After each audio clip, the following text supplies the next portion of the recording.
परम भागवत पंडित जी महाराज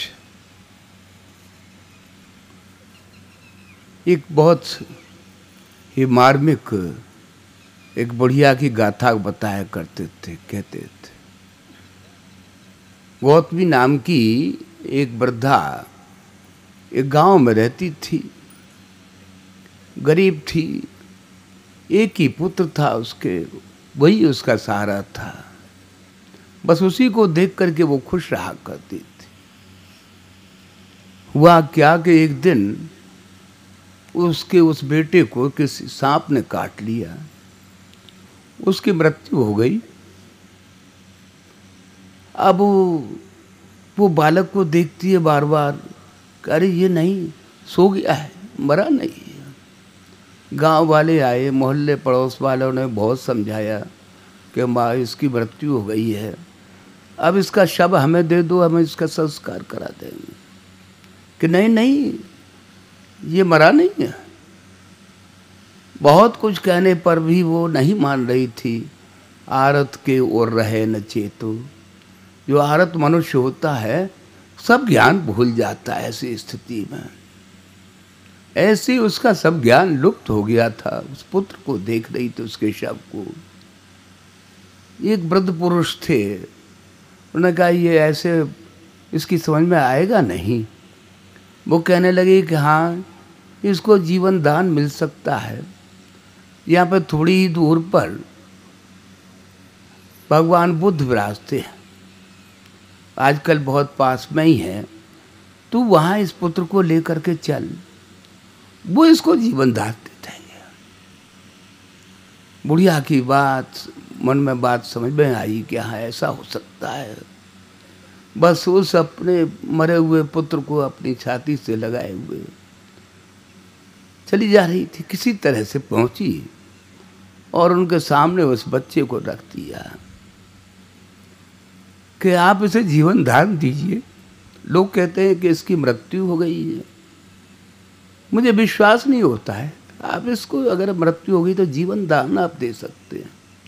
भगवान बुद्ध ने उसे बहुत समझाया कि माँ सभी की मृत्यु होती है, तेरे पुत्र की मृत्यु हो गई है, अब इसका संस्कार हम करवा ही देते हैं। कि नहीं नहीं, मैंने सुना है आप जीवन दान देते हैं, इस पुत्र को मेरे को क्यों नहीं दे रहे हैं। भगवान बुद्ध ने देखा कि ऐसे मानेगी नहीं। उन्होंने कहा अच्छा ठीक है, हम इसे जीवित कर देंगे। तू एक काम कर कि सामने ही बस्ती है, इसमें जाकर के सरसों के कुछ दाने ले आ, उनको हम पढ़ देंगे, ये जीवित हो जाएगा उससे। बात उसकी समझ में आई, एकदम चलने को हुई। उन्होंने कहा ये एक और बात पूछ लेना जिस घर में जाए कि तुम्हारे घर में किसी की मृत्यु तो नहीं हुई है। ऐसे घर से लाना दाने जिसके घर में किसी की मृत्यु न हुई हो। वो कुछ समझ नहीं पाई इस बात को, बता उतावलेपन में थी, चल दी थी। एक घर में गई, माँ ऐसे ऐसे मेरे पुत्र की मृत्यु हो गई है। भगवान बुद्ध ने कहा कुछ सरसों के दाने ले आओ, हम उन्हें पढ़ देंगे, ये जीवित हो जाएगा। कि हाँ लो लो माँ, मैं लाती हूँ, लीजिए।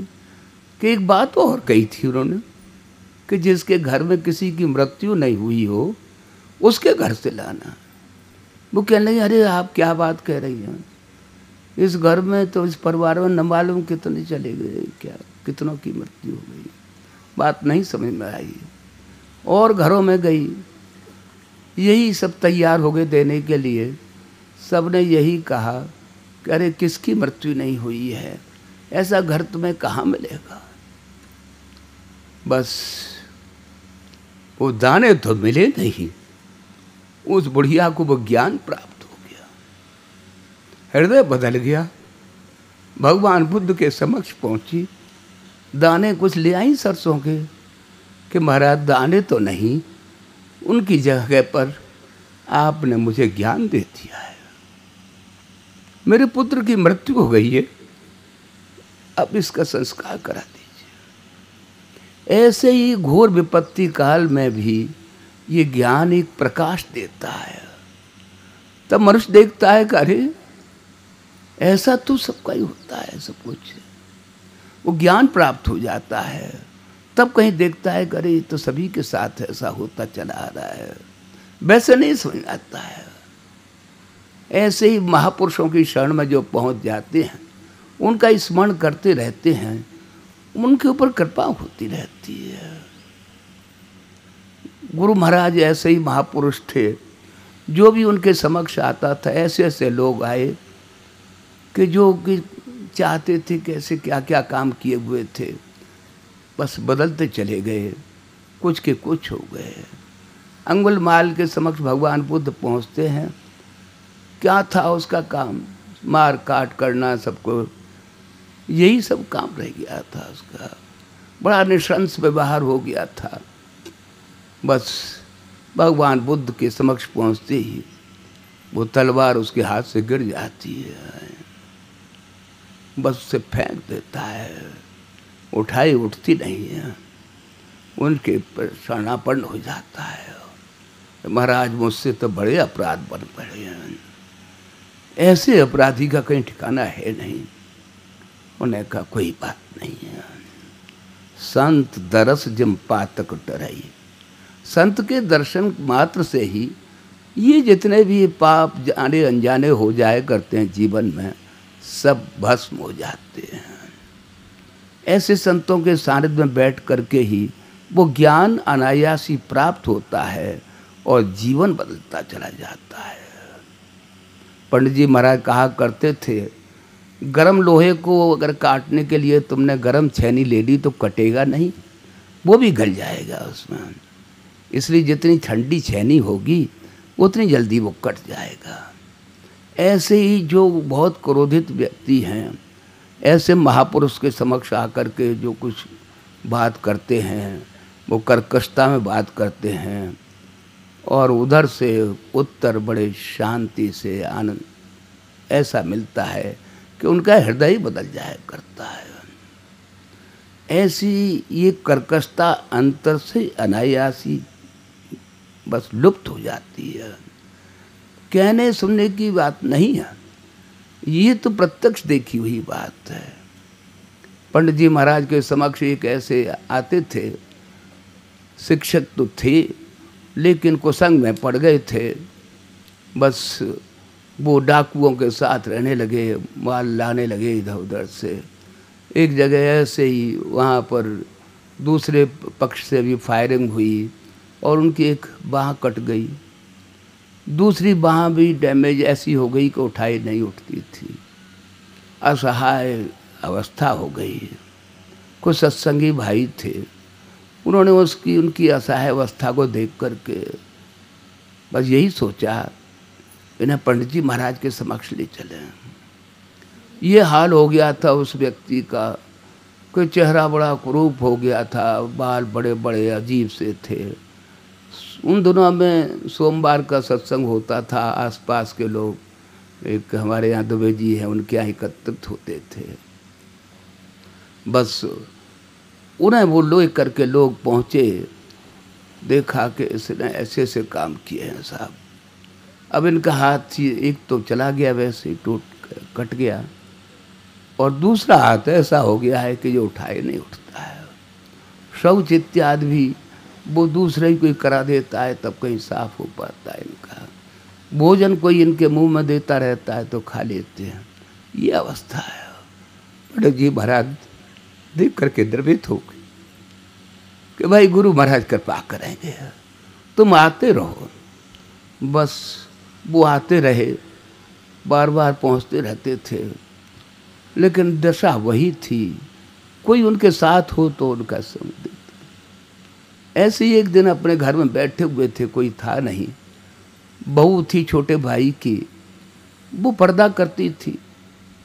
बड़ी भूख लगी थी, उसने भोजन सामने रख दिया, खाएं कैसे? हाथ तो एक रह गया था, वो भी उठता नहीं था। एक बार बड़े दुखी थे, क्या करूं? अब वो अपना चली गई रख करके, कैसे कहे, कोई और था नहीं।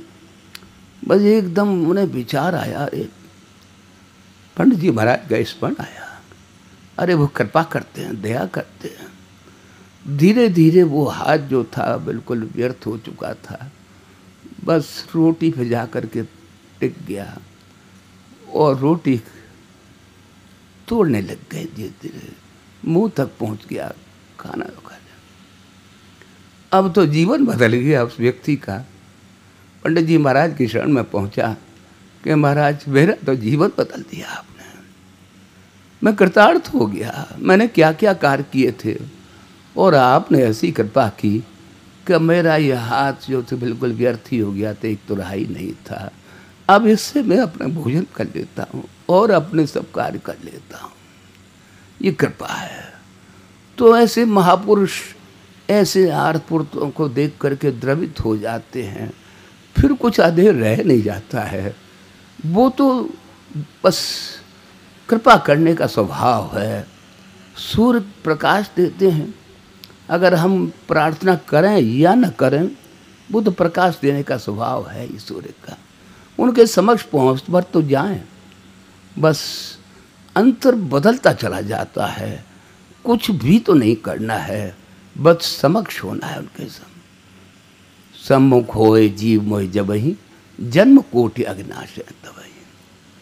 भगवान स्वयं कहते हैं ये जीव किसी तरह से मेरे सामने तो हो जाए, करोड़ों जन्मों के जाने अनजाने सब समाप्त हो जाते हैं पाप इत्यादि। उसी के लिए हम सब बैठते हैं, क्योंकि ऐसे विपत्ति काल में भी गुरु एक सहारा हैं और तो कोई सहारा काम देता नहीं है। जैसे अभी गजग्राह की आप सुन रहे थे, विवश हो गया था, तब कहीं उसने अंतर में पुकारा और वो अंतर की पुकार ही उस परमात्मा तक या गुरु तक पहुंच पाती है। वैसे हम पुकारते रहें कुछ नहीं, ऐसी विपत्ति के समय जो अंतर की आवाज़ होती है वो उनके कानों में पहुंचती है और कृपा करने के लिए विवश हो जाते हैं, दया करते हैं। कितनी ही गाथाएं ऐसी हैं भक्तों की, ऐसी विपत्ति काल में बस गुरु का स्मरण किया और उनकी बस कृपा से वो जीवन बदलता चला गया। कुछ के कुछ होते चले गए, कैसे कैसे कार्य किए, क्या किए, वो सब समाप्त हो गए और जीवन बदल गया। संत कड़वी सुनते हैं, मीठी बात कहते हैं। सुनते कड़वा है, बोलते मीठा है। क्योंकि जैसे अभी सुन रहे थे, उनके अंतर में कड़वाहट रह ही नहीं जाती है। और जो भी उस वाणी को सुनते हैं, उनकी भी कोई कड़वाहट जो भरी हुई है जीवन में, जो विष भरे हुए हैं, सब निकल जाया करते हैं। एक अमृत बढ़ जाया करता है, वाणी में बदलाव आ जाता है, व्यवहार बदलता चला जाता है, सब अपने ही नज़र आते हैं, फिर कोई दूसरा नज़र नहीं आता है। सब में उस गुरु का ही दर्शन करते हैं और एक आत्मीयता का प्रसार और प्रचार होता चला जाता है। यही तो गुरु महाराज ने दिया। गुरु महाराज जब उनको आज्ञा दी गई, उनके गुरु महाराज ने आज्ञा दी, बस उन्होंने यही कहा था कि तुम सबको इतना प्रेम दो, इतना प्रेम दो कि तुम सब पे हो जाओ और सब तुम्हारे हो जाए। वो प्रेम का पसारा हम इस झलक देख रहे हैं यहाँ पर भी, वही तो दिखलाई दे रही है। उस प्रेम के पसारे में हम सब आबद्ध होकर के यहाँ पर एकत्रित हो जाते हैं, चाहे घर पर गृहस्थी में कैसे भी आवश्यक कार्य क्यों न रह गए हों। एक प्रेम की पुकार हुआ करती है, एक अकुलाहट होती है अंतर में, मनुष्य चल देता है, चलो वहाँ शांति मिलेगी, वहाँ कुछ आनंद मिलेगा, जीवन बदलेगा कुछ। और निश्चित रूप से यही होता रहता है। उसी के लिए हम आप सब भी यहाँ पर इस भव्य दरबार में आकर के बैठे हुए हैं। प्रार्थना में एक शक्ति है। वो कहा करते थे प्रार्थना यह नहीं है कि हम गा लें, सुन लें या कह दें, ये प्रार्थना वहाँ तक पहुँचती नहीं है।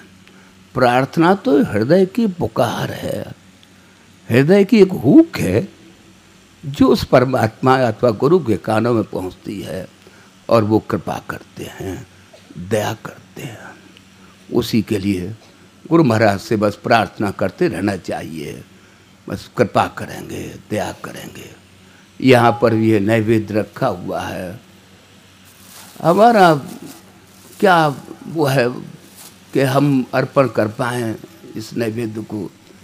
कौन से भाव हैं हमारे अंतर में, शबरी के, विदुरानी के कैसे भाव रहे होंगे कि भगवान प्रसन्न हो जाते हैं। शबरी के उन झूठे बेरों को खा लेते हैं और कृपा करते हैं। विदुरानी के उन छिलकों को ही खा करके कहते हैं कि मैं तृप्तोस्मि, मैं तृप्त हो गया, खा लिया सब कुछ। ऐसे ही काश वो भी हमारे अंतर में ऐसे भाव आ पाएँ और उनको ये भोग अर्पित करें कि परमात्मन, हे गुरु महाराज, आपकी उपस्थिति है, आप ये जो कुछ भी यहाँ पर नैवेद्य रखा हुआ है, यहाँ के भाई बहनों की श्रद्धा का प्रतीक ही है, देने वाले तो आप ही हैं। कृपा करके इसको स्वीकार करें और हम सब भूले भटकों पर दया करते रहें। कृपा करें, दया करें, यही प्रार्थना है, यही अरदास। 2 मिनट ध्यान करेंगे और ये नैवेद्य अर्पित करें।